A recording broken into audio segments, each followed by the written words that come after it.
All right, of course, lots of things happening in our country, Nigeria. Recall that yesterday, Labour went on a protest, as against the tariff hike, saying we want a total reversal because this has become an issue basically to all Nigerians out there, to workers. The tariff hike has become very difficult for individuals to pay.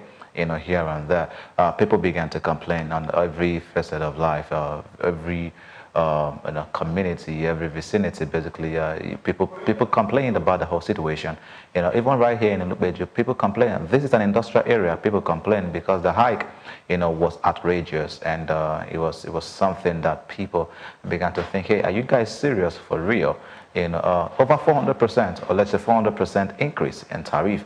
That became a talk of the town. Imagine someone paying 500,000 for instance, for a month, now paying 1.5 million. People paying 1.5 million are beginning to pay 7 million naira, and then begin to wonder, hey, how did you come about this estimation of bills that individuals are expected to pay in this part of the world? And that has become very crazy. And of course, our Labour went on protest yesterday, saying to the federal government, reverse the tariff hike. This is not good for the nation. This is not good for the citizens at this point in time. Well, some update to that story says that I think the federal government will be having a conversation with Labour, because also threatened to be going on a strike, if the federal government doesn't listen as well too. And talking about the cybersecurity levy as well too, we heard yesterday that the presidency has instructed the suspension of the cybersecurity levy to the CBN, and I will hope that as well that the CBN will also take and follow through that particular process to ensure that the cybersecurity levy is not being enforced, but rather is being suspended, just like the president has also directed. These are many more, of course, going on in the country in Nigeria, but we're also hoping that some of the policies that are not so good and helpful to the nation, that our government will look into them and, of course, bring it to a reversal. One of the things that we're hoping that is going to work or happen for us this year is the functioning of our refineries there in the country, Nigerians. Thus far, we've only had promises upon promises, especially about the Port Harcourt refinery, which was supposed to kick off last year, December. It was moved to this year, and right now we're not so sure when Port Harcourt refinery will begin to function.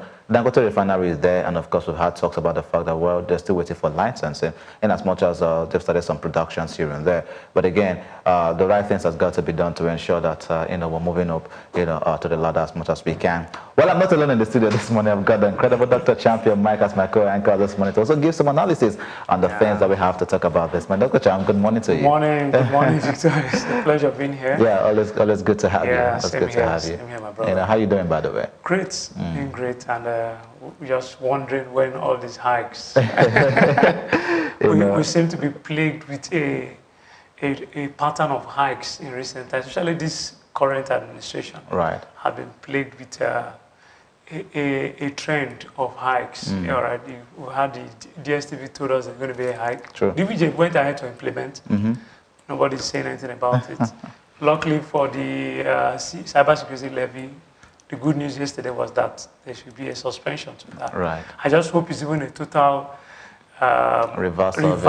Yes, not like yes, because if you look at it, if you check that in properly, it will be a lot of strain on the citizenry. You are paying 0.5% on every electronic transaction. Do you know what that means? It's not just banks alone. Sure. Even if you are making payment through telecommunications, do you understand? And any electronic online transfer attracts that levy. So it's a whole lot. Then the electricity one is there.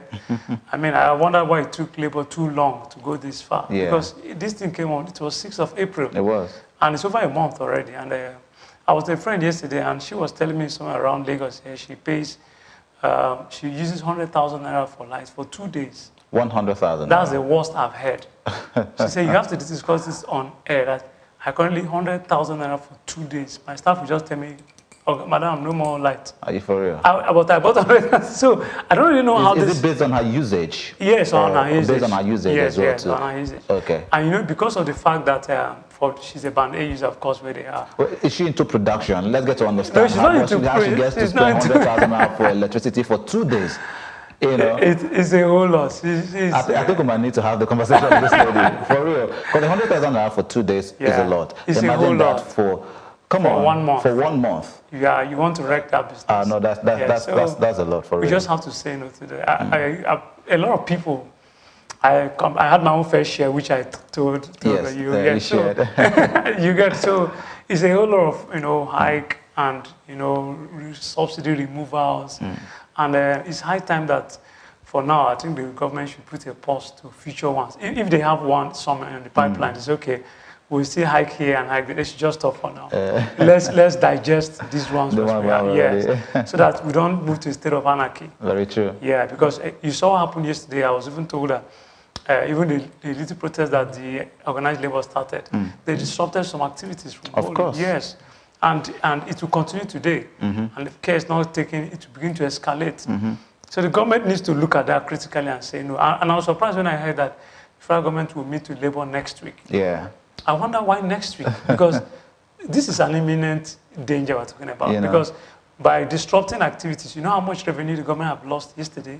If that continues today, next tomorrow, you know how many people will stop from working because of the protest? People won't be afraid for their life because even transportation to a workplace, it will affect a lot of sectors. So why wait till one more week before you call a meeting? I mean, that's too long. I know Labour has also tried to think that the strike, the protest is going to be indefinite. Yes, until they come together to have a conversation, which is a good thing, actually. Yeah, it is. Because, I mean, the federal government has got to be put on their toes. Exactly. For real, they have to be put on their toes. And Labour is that union that has to speak for the people and the masses at this point in time. So things that are not favorable to us as a nation, Labour has got to come out to speak on that regard. And I believe that's one thing that they are doing at this point in time. And we do hope as well that, the federal government can listen and do better, in that regard. Exactly. Talk about even POS operators as well, having their own situation right now. Exactly. I'll begin to ask what exactly is happening, that you're asking all of them to raise some I of knew the that CBN. they've increased their charges. Yeah. I just got to know yesterday when I wanted to get quick cash. They told me, for 5,000, I would take 400. I said, why?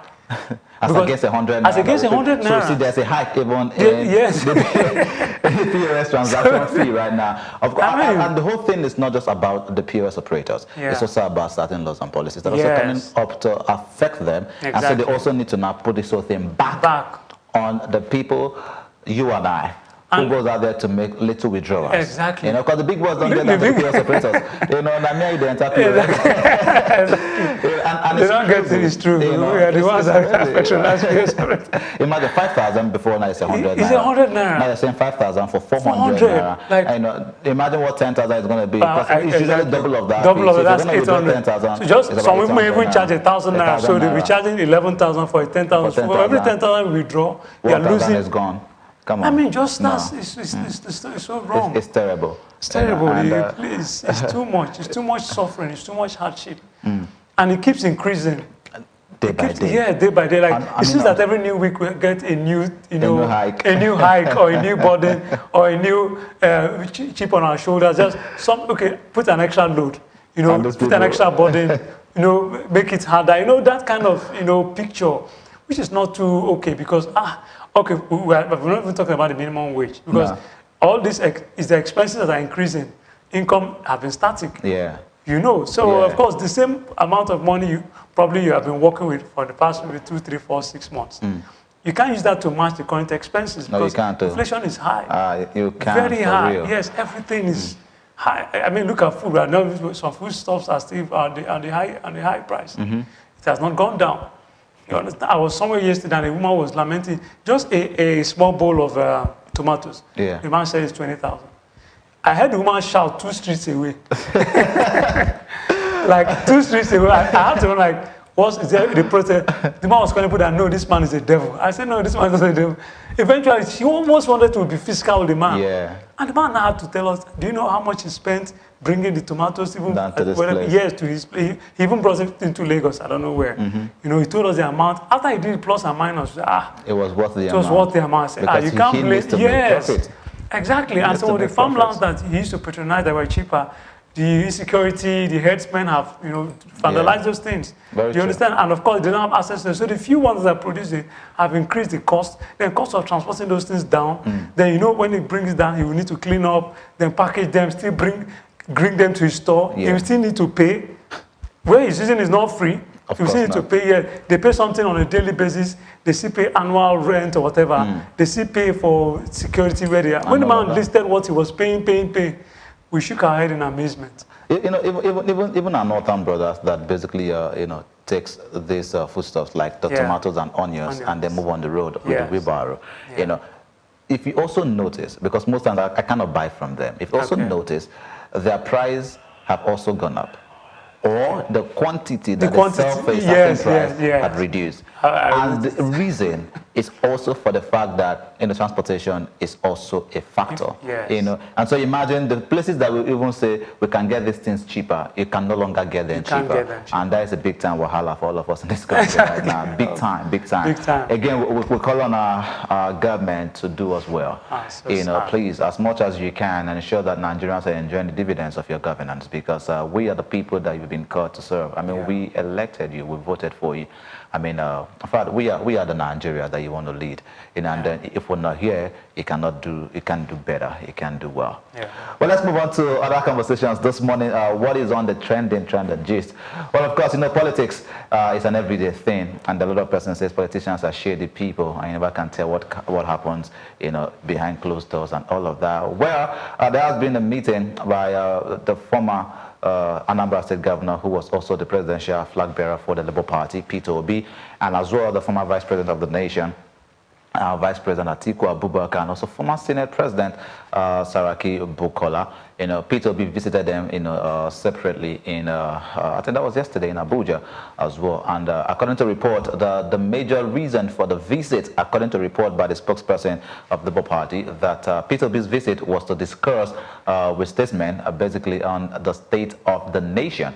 You know, trying to find out exactly what can be done to make sure that the nation is better, especially because there's a lot of hardship in the country here and there. But again, there has been some comments, some conversations, as we see pictures of Peter Obi and, of course, Atiku Abubakar shaking hands.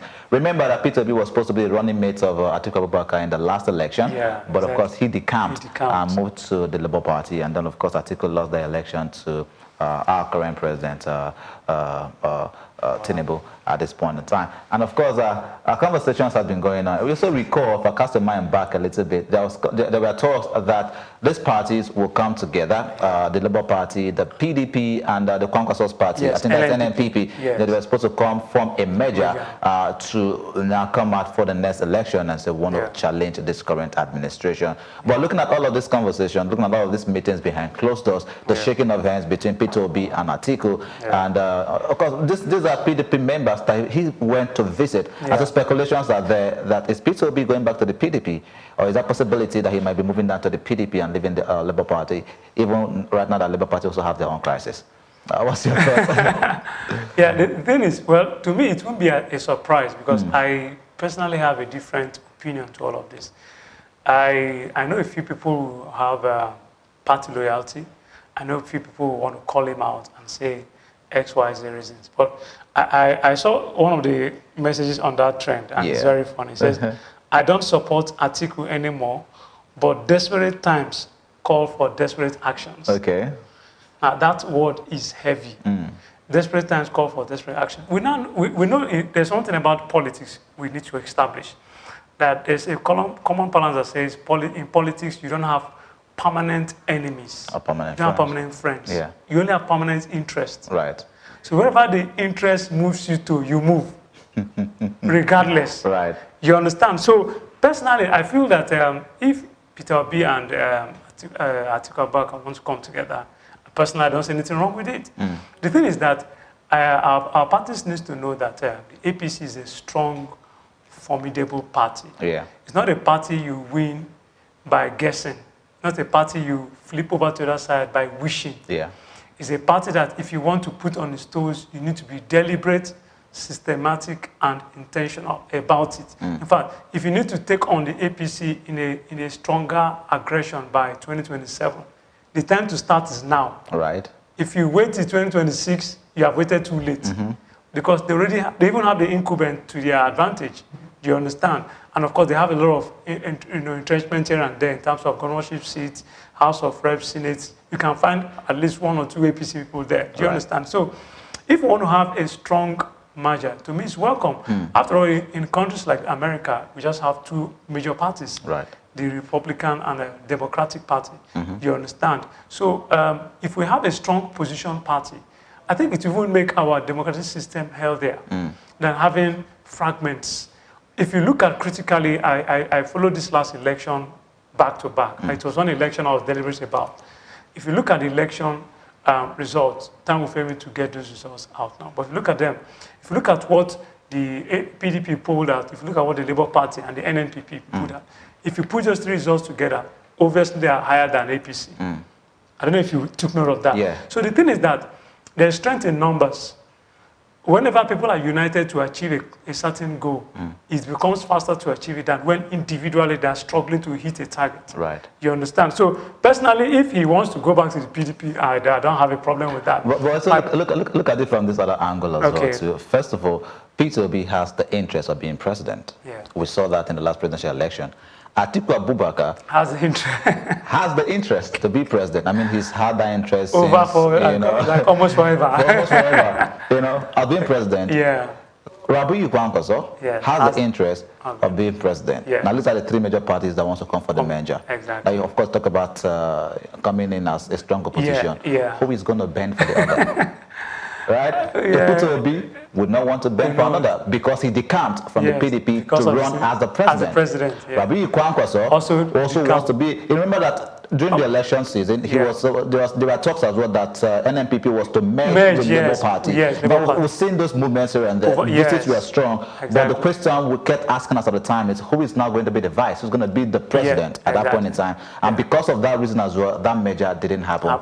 Will an Atiku Abubakar, still breathing, still healthy, with all of his plans, wanting to be president of Nigeria forever. Do you think, I mean, is that a plan forever? That's what I mean.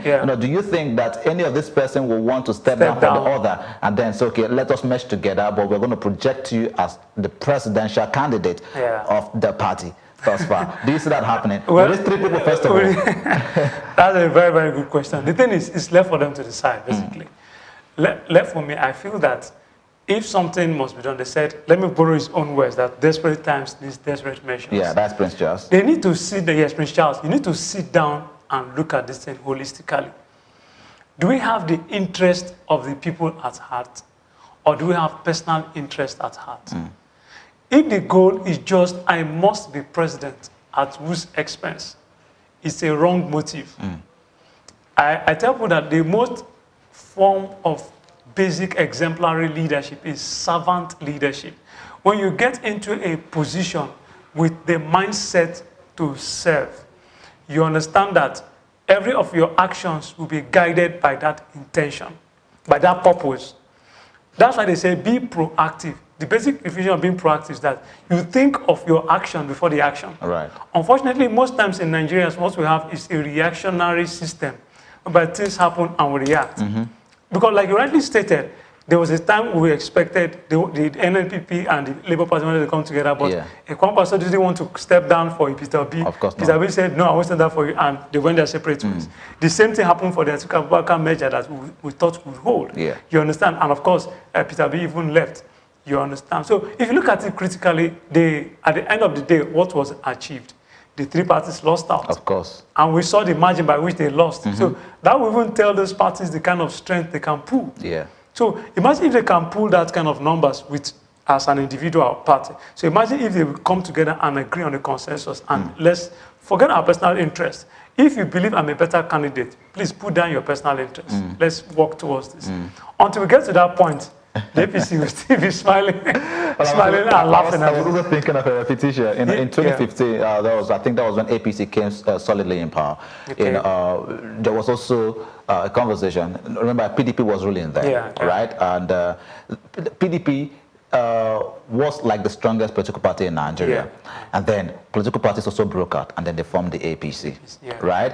That was the strategy they used in defeating the PDP. Remember, PDP members came down to the APC, Labour Party members came, in fact, members from various political parties came down and then made the APC a very strong coalition there with one purpose, basically. Do you think there's a possibility that that could be repeated in the next election as well? Still talking about the merger, basically, because already the precedent has been set, right? There's a template already, if you're going to put it that way. You know, but do you think now the APC, knowing what they know, right, knowing that they came into power because there was a party that needed a strong opposition, do you think they will let other parties come together as well to, you know, knowing what they know, to also be a strong opposition to kick them out of power? Well, you know, like they say, every company or organization have their trade secrets. Right. Yeah, so I leave that for them to decide. But the thing is that our focus are on these three political parties that seem to be, I don't say, I don't put them in order of priority because they are all strong in their own way. You understand? But if they can come together, they will form the needed opposition. I mean, for some time, they should look at what Nigerians are passing through. That's why I said, if we have politicians that have people's interest at heart, it will be easy to convince either of these three strong people to step down. Okay, can you be vice president? Can you relax? You have tried a few times. Can you relax? Can you come here? They need to come, they need to disagree to agree. Until that is done, we are still just playing, beating around the bush. That party, see, a single party as they stand, I doubt if they have what it takes to defeat APC. Of course not. You understand? Unless that strong merger comes out. And if that is what a Peter B and an Atiku handshake is portraying, I think it's a good step in the right direction. Okay, for you. For me. And of course, you can be a part of the conversation. Do send us your thoughts, you know, regarding the visit by Peter Obi to Atiku Abubakar and of course other PDP statement. Tell us what you think about that particular visit, and of course the phone line 0906-5100. As well, send us that message across all social media pages, across all the platforms using the hashtag MorningRave at RAVE Television. Let's get your thoughts and of course your opinions regarding all of these conversations thus far. But right now we'll go on a quick break and we'll come back to be time for the papers and of course the headlines. Do stay with us. Conversation with the headline on the Punch newspaper that says federal government plans performance-based salary for workers. And I'm just going to give you some details of that story as we begin the conversation together this morning. It says a new wage system based on employees' productivity in the civil service is underway.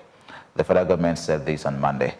And the government said with the system, workers on the same level could earn different salaries.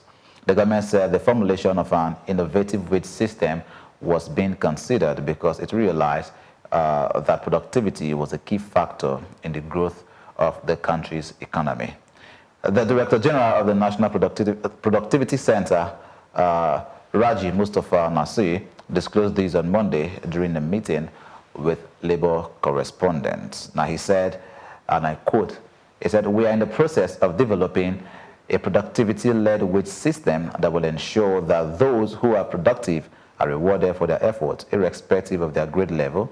Under the proposed system, employees on the same salary scale can earn different wages." Okay, I think talking about wages, basically, not just the salary at the end of the bond, you know, and of course, you know, we've looked at the fact that, you know, when you get down to your offices, you've got to be productive as an individual, right?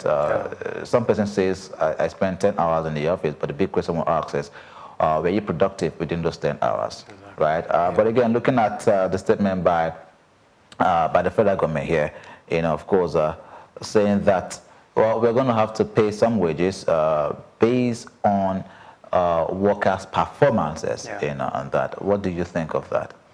Yeah, so I was just listening to the DG of the National Productivity Center, Nasir Raji Mustafa. Now, Nasir Raji Mustafa actually was talking about the need for people to become more productive. You know, he said something that's very, very important. I can say I spent 10 hours at work today. Was I productive? Yeah. The big question is not the activity, it's productivity. Right. You can be involved in something, and what you are doing is not yielding the expected result to grow that firm. Do you understand? So, and that's where productivity comes into play.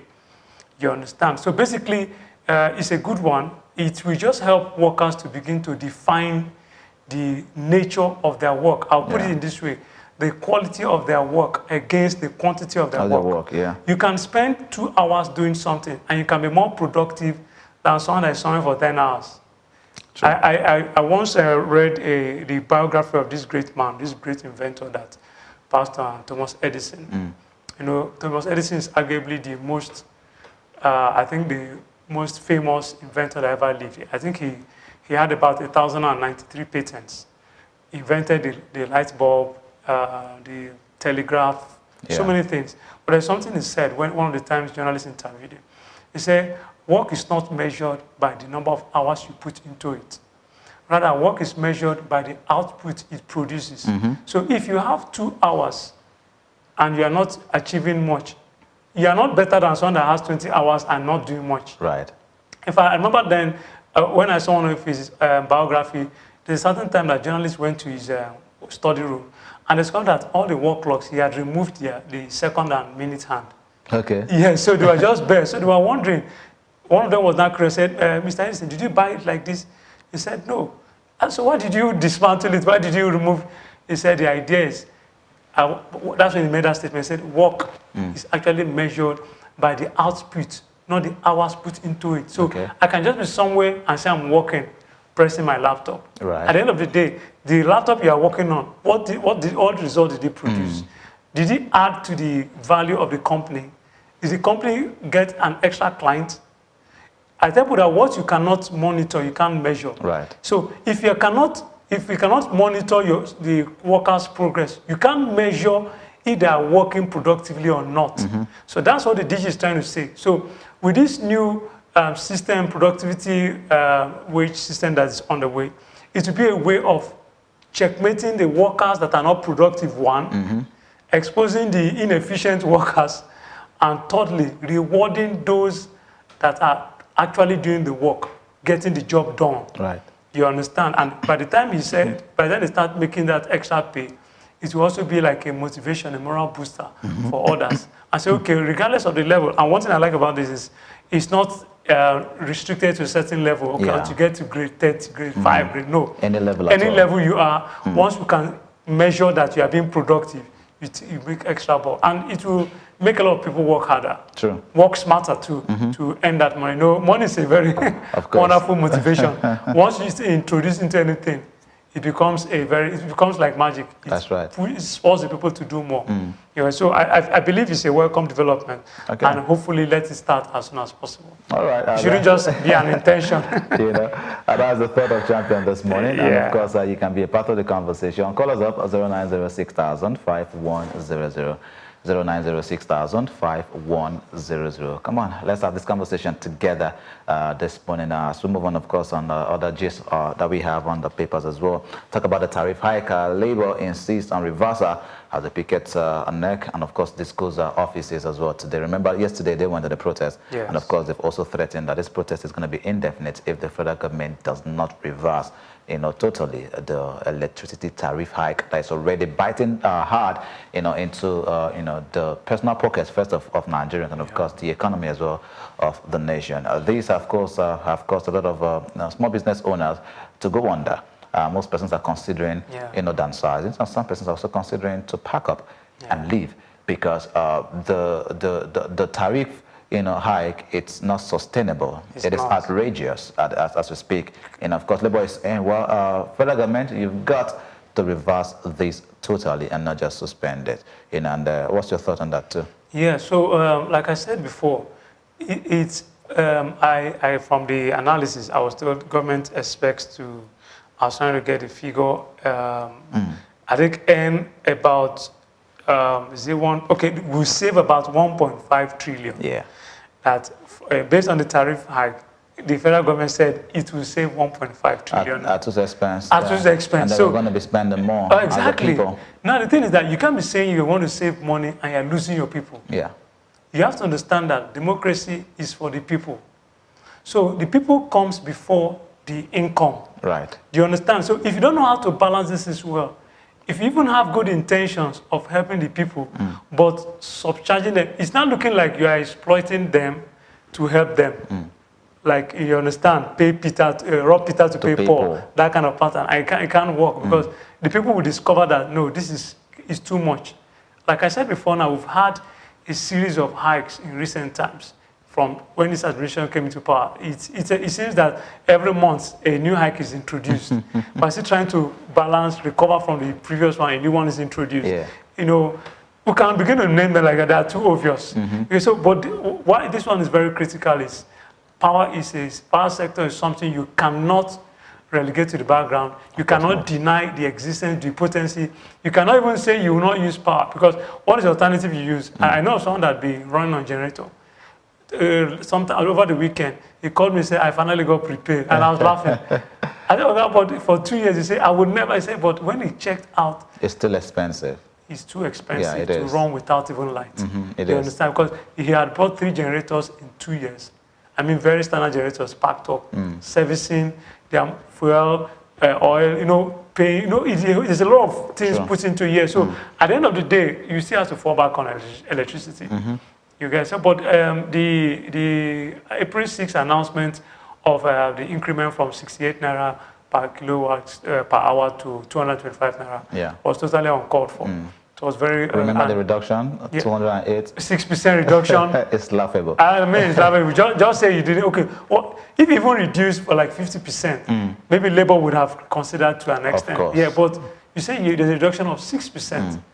It's only 200 levels. Yes, it's too high. And then Labour made a statement as well. They said power sector privatization is the federal government's worst policy mistake thus far. But we're going to talk on that. Let's take this first call from Chudi. Chudi, good morning. Yeah, good morning, my brother. Good morning, good morning, Chudi. You're welcome. Good morning, all of you in the studio. Yeah, good morning. Yeah, it's quite a long time. Yeah, it is. Yeah, sometimes I begin to ask myself if Nigerians made a mistake in bringing in this government, even though we know that we did not bring them in, but we have them as our leader. Sometimes I begin to ask myself whether we made a mistake. A country where leaders have seen that their masses are suffering, and you are inflicting more pain. I can't imagine how many hours we get light in our area. In fact, Nigerians are nice people. Because if we were to be outside Nigeria, this things will not be happening. Nigerians are nice people, I must tell you. They are cool people. They are easy-going people. But their leaders are taking them for granted too much.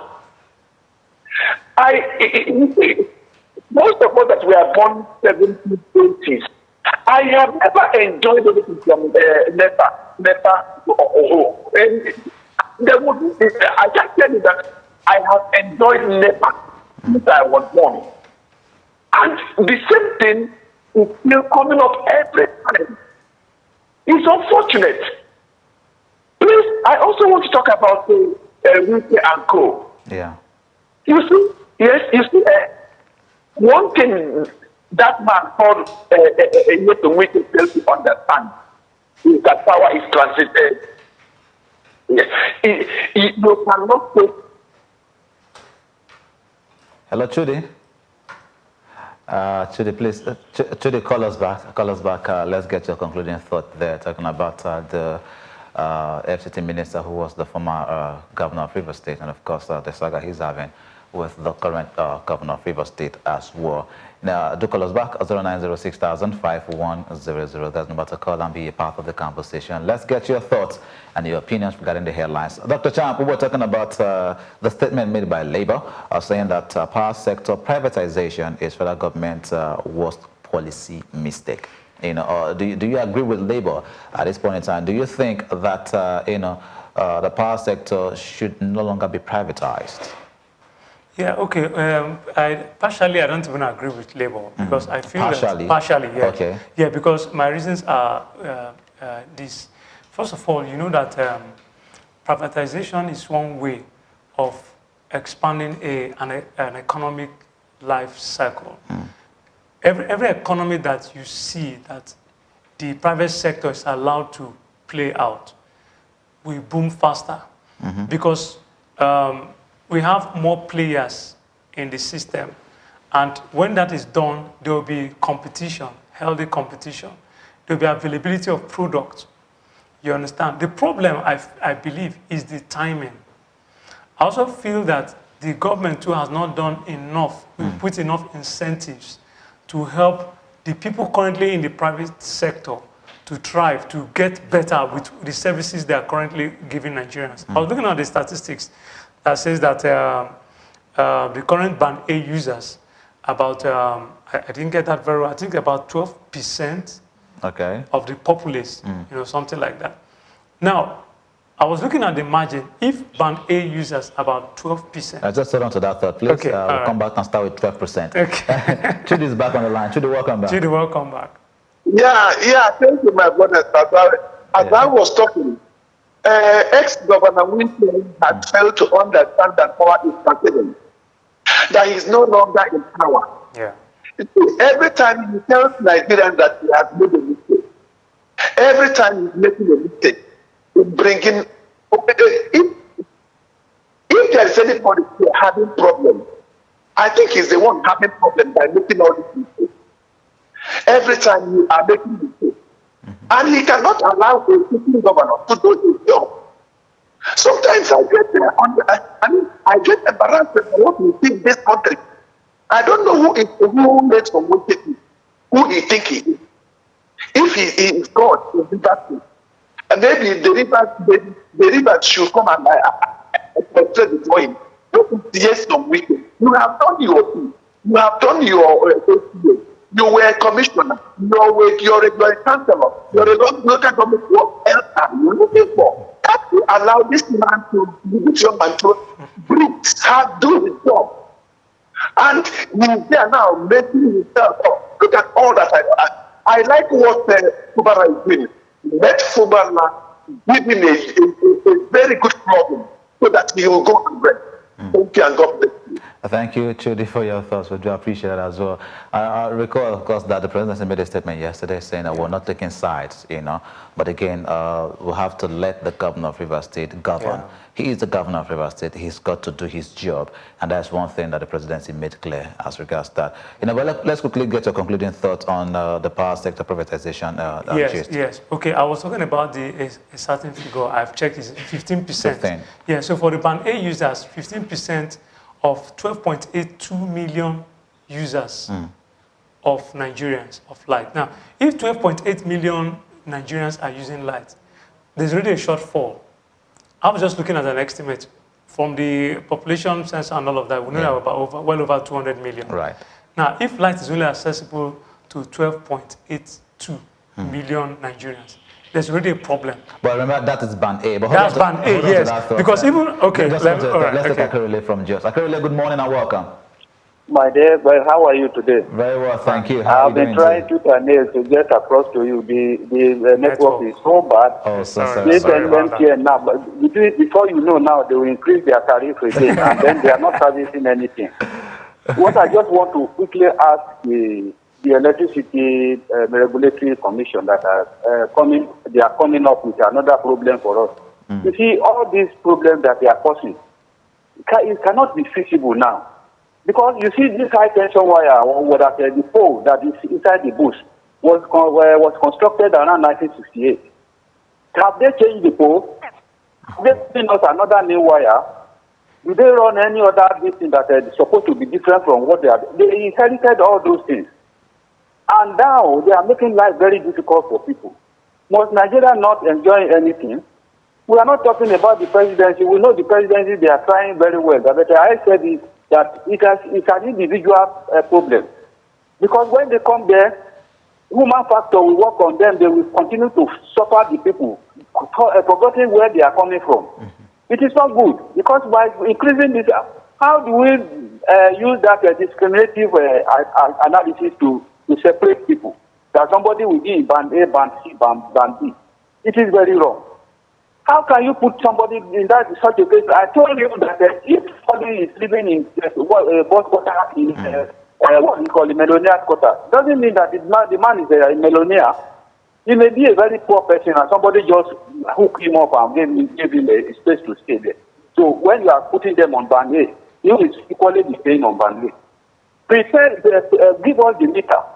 The federal government said they should give us the meter. I remember when Buhari was telling them You know, they build us, they put 1,750 for maintenance then.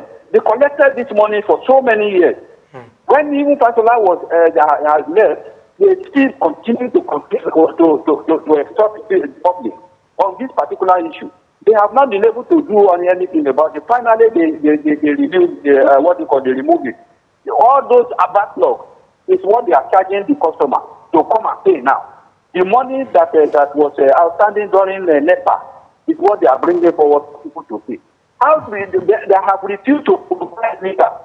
Meter, the federal government is give free of charge. They are selling it. And people selling it, some people, they have not supplied them. So what type of double standard are they running? We should come together like the labor leader has said, to sit down and analyze all these things and know where we are going. You cannot just be increasing tariff arbitrarily like that and making people poor man to suffer. Good morning. Good morning, Akerele. Thank you very much for your thoughts. You know, when you brought up the issue of the meter, I remembered your story, you know, and of course your experience. Yeah, that's that. Good, yeah. Well, my mind also flashed there. Let's finish up on your thoughts. Yeah, so like I was saying, I was trying to look at a certain trajectory before you called. I was saying that, of course, you know that 15% of the users, 12.82 million. Yeah. Users are on band A.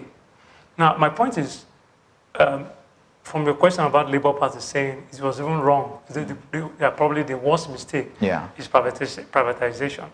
The reason why I say I don't partially agree with Labour is because there was a reason why privatization of electricity came on board.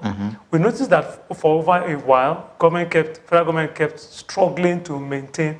If you remember then, production of light hovered between 3,500 megawatts to 5,000 megawatts for a while. And you know, the reason why privatization of electricity came on board was basically to improve management of electricity, one, to also attract investors, to encourage interplay of private organizations that has the capacity, and to make more availability of the products, and of course to increase the megawatts that we produce. You understand? So, which the federal government was not able to do for a very long time. I looked at how long privatization of electricity, I think it's about 2014. Right. So it's actually 10 years down the line. You understand? And if you look at it, where we have electricity supply more now than 10 years ago. And that's because of the input of the private sector. Do you understand? So that's why you see at the time, it seems that the government was selling some government assets so that private investors can buy them. Because it seems that the government doesn't really have too much of the resources to maintain government, manage them to their maximum output. Okay. And it's a major problem. It is. You understand? So going ahead, what the government needs to do now is, first of all, let there be a reversal, total reversal of this, because I don't think organized labor will step down. They're fighting a just cause. We cannot continue to have that hike. It's too much. The increase is about 240% increase. You understand? It's crazy. And you can't continue to pay that. I mean, the minimum wage, we're not agreed on a certain amount. Not said anything about yes, they say by the end of the month of May. And before the end of May, we're still having increment hikes here and there. Don't forget that the fuel crisis is still on technically. Of course, yeah. Coming down here, I know how much I spent. You get so from one hike to one hike, God help us. I hope they don't call this administration the hike administration. But of course, this is where we're going to draw the curtain on today's edition of the Morning Rave. Tomorrow, we're going to be here with you 8 a.m. up until 9 a.m., giving you updates of things happening both in the country and internationally. I've been, of course, with Dr. Champion Mike, giving you all of the analysis. Thank you once again, Dr. Champ. Pleasure is mine. God help Nigeria. Okay, my name is Victor. Okay, do enjoy the rest of your day, and thank you for watching.